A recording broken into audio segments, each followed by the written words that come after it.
Ang Ginoo man naa kaninyo. Manausap kaninyo. Pagbasag ikan sa santos nga ebanghelyo sumala ni Juan. Mayaon ikaw, O Ginoo.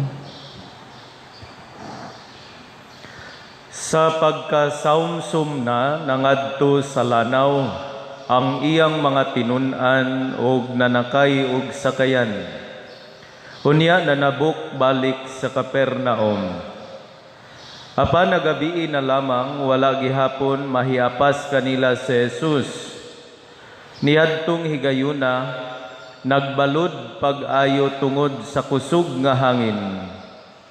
Ang mga tinun-an nakagaod ng 5 o 6 ka kilometro sa dihang nakita nila si Jesus nga naglakaw sa tubig og nagkaduol sa sakayan og nangalisang sila.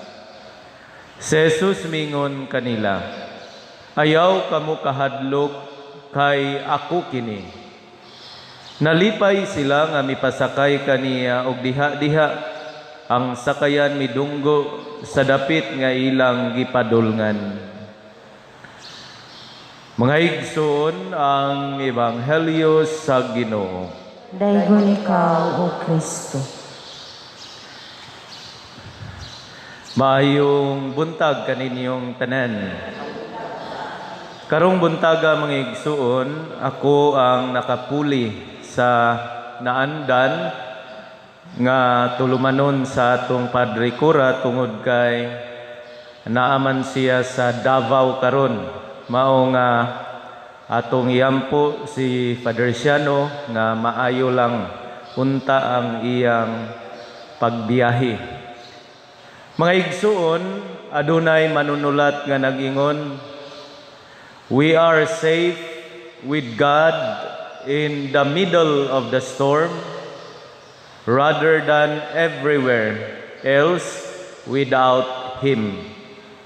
Mutuo mo na mga igsuon, mas safe kano kita kuna ang Ginoo bisag anata sa tunga sa mga unos kay bisan asa ta nga wala siya. Makapangutana ta mga igsuon ang ato ebanghelyo, the coming of the storm. Unsa man di ay kaha ang papel sa mga unos diha sa atong kinabuhi. Unsaon man kini nato pagtan-aw.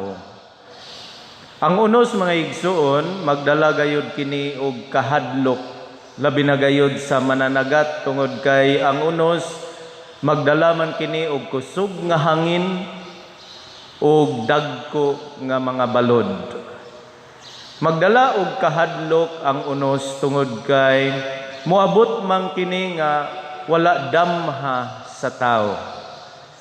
Og diha sa atong kinabuhi mga igsuon, ang unos naghulagway kini sa ato siguro nga mga problema. Ang unos naghulagway siguro kini sa ato nga mga kalisod sa kinabuhi. Unya moabot ni siya diha sa atong kinabuhi nga dili nato damhon. Usahay ang unos o ang mga pagsulay nga modasmag sa atong kinabuhi magsunod-sunod gali. Og tungod niini malisang og mahadlok gayud kita. Apan karon mga igsuon gipahinumduman ta. We are safer with God in the middle of our problem, in the middle of our storm in life, kay sabisan asa ta nga wala siya. Nga sa ato pa diay mga igsuon, nagpasabot lamang kini nga ang Ginoo wala man mo saad sa iyang mga tinun-an o kanang malinawon nga panaw. Ang iyang gisaad kanila nga kanunay siya nga magauban kanila. Og mausab kini diha sa atong kinabuhi mga igsuon. Kung moabot gali ang mga problema, kung moabot gali ang mga pagsulay, usahay murag ma-disoriented ta. Mawala ta sa ato nga focus, mga hadlo kita. Tungod kay inigabot niini mga igsoon diha sa kahadlok malimot manggod kita sa Ginoo.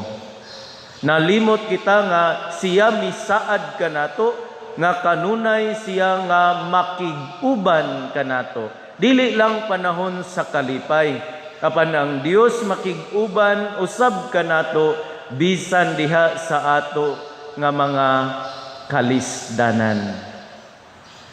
Og hinaut mga igsuon, kun moabot kining maong uno sa atong kinabuhi, moingon ang Ginoo, ayaw kahadlok. It is I, ako kini, makig-uban ako kaninyo.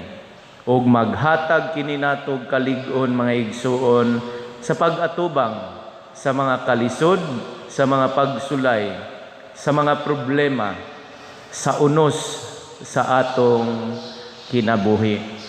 Usahay ang atong mga problema, mahimo kaayong gamhanan diha sa atong kinabuhi.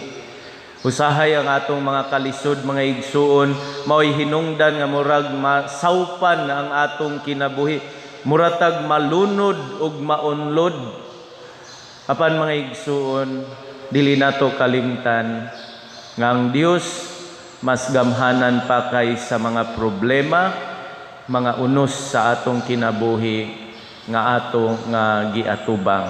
Musalig kita ug moingon kita, Ginoo, ubani kami niining unos nga amo nga giatubang karon. Ug ang Ginoo moingon mga igsuon, ayaw kahadlok. Palihog manindog. Sa Jesus miingon kanato nga dili kita angay nga mahadlok sa bisan unsang pagsulay. Busa magampo kita kaniya diha sa atong pag-ingon, Ginoo, panalipdi kami. Ginoo, panalipdi kami. Alang sa atong Santo Papa, nga ligunon siya sa Dios. Magampo kita sa Ginoo. Ginoo, panalipdi kami. Alang sa mga nanghulo sa atong nasod, nga magmaisugon sila pagtupatunhay sa ustisya o kagawasan, magampo kita sa Ginoo.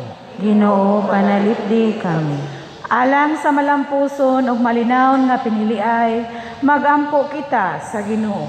Ginoo, panalipdi kami.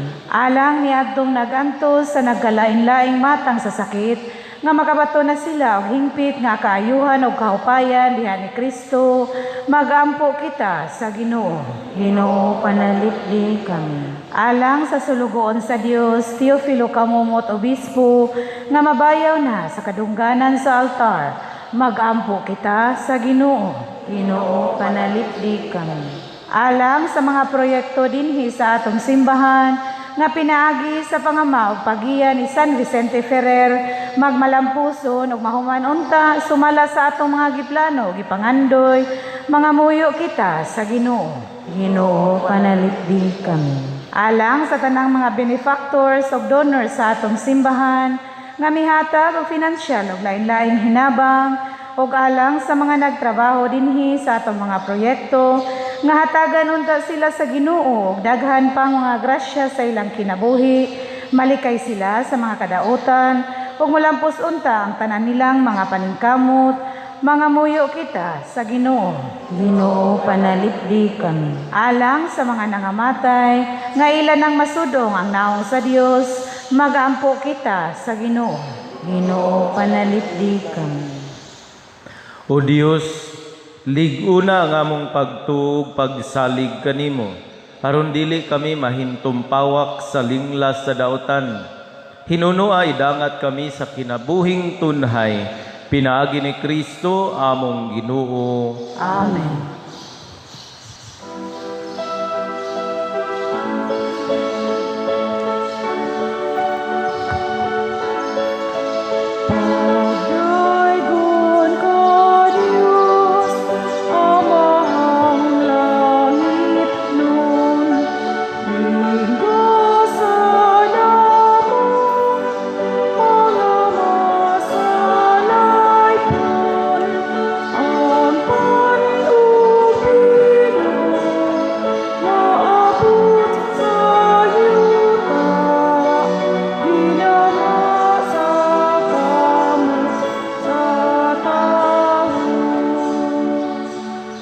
Mga igsoon, pagampo kamo.